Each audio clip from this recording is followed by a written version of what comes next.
அந்த பந்து அருமையா கனெக்ட் பண்ணிருக்காரு போனாஸ். பால் கொஞ்சம் வரல. அதிக என்ன பண்ற? கருவேப்பிலை உடைக்கிறேனா? சரி. எதுமே பந்துல அந்த அளவுக்கு நீங்க உடைக்கிறீங்களா? யாரு? பவர்னால நீ போதும்னு எந்திரிச்சு வந்துறியா? அம்மா உடச்சுக்கிறேன்னா? இல்ல நான் வேற பார்த்துட்டு இருப்பேன். சரி. அம்மா ஹெல்ப் பண்ணுறியா? நான் பண்ணிக்கிட்டே இருப்பேன் ஹெல்ப். சரியா பண்ணு. இந்த கருவேப்பிலை இப்படி பிரித்து என்ன செய்யணும்? போட்டுட்டு அடுத்ததா உடைச்சு போடணும். இதை எதுக்கு யூஸ் பண்ணுறது? நான் வந்து சாப்பிடறத யூஸ் பண்றேன். இத சமைச்சு சாப்பிடறதே யூஸ் பண்றேன் நான். சரி. இத சாப்பிட்டாலே நான் சாப்பிட்டு. சரியா. இந்த சாப்பிட்டா என்ன செய்யும்? அப்படியே முடி நல்லா வளரும்.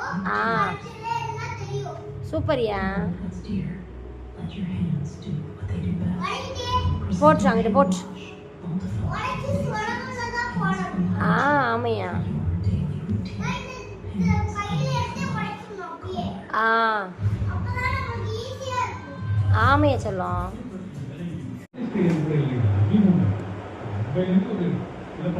ஏய் ஃபினிஷ்டா?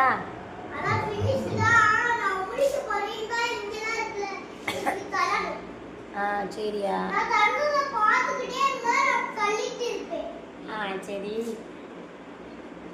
ஒரு கொஞ்ச நேரம் இருந்து உடைச்சு முடிச்சிட்டே அப்புறம் தள்ளுவேன். சரி. ஈஸியாக இருக்கா அந்த ஒர்க்கு? அது ஒர்க்கு தான்.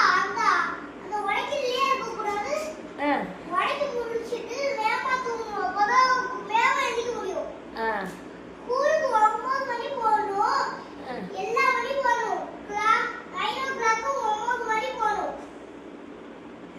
சரி. அப்புறம் அதுக்கு போன மாதிரி டெய்லி அப்பதான் போகணும். ஸ்போர்ட்ஸ் டேனே போனியா அந்த மாதிரியா? ஓகே அன்னைக்கு போகணும்.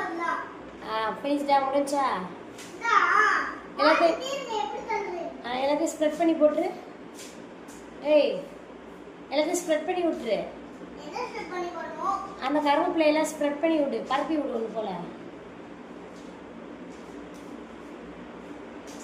ஸ்ப்ரெட் பண்ணி விடு. ஸ்டெப் பண்ணனும்னா எப்படி? பரப்பணும் சொல்கிறேன். அப்படியா? அங்கே அம்மா மருதாணியை பரப்பி வச்சுருக்கேன்ல அந்த மாதிரி. மருதாணி செம்பருத்தி பூலாம் பரப்பி வச்சுருக்கேன்ல அந்த மாதிரி பரப்பி விடு.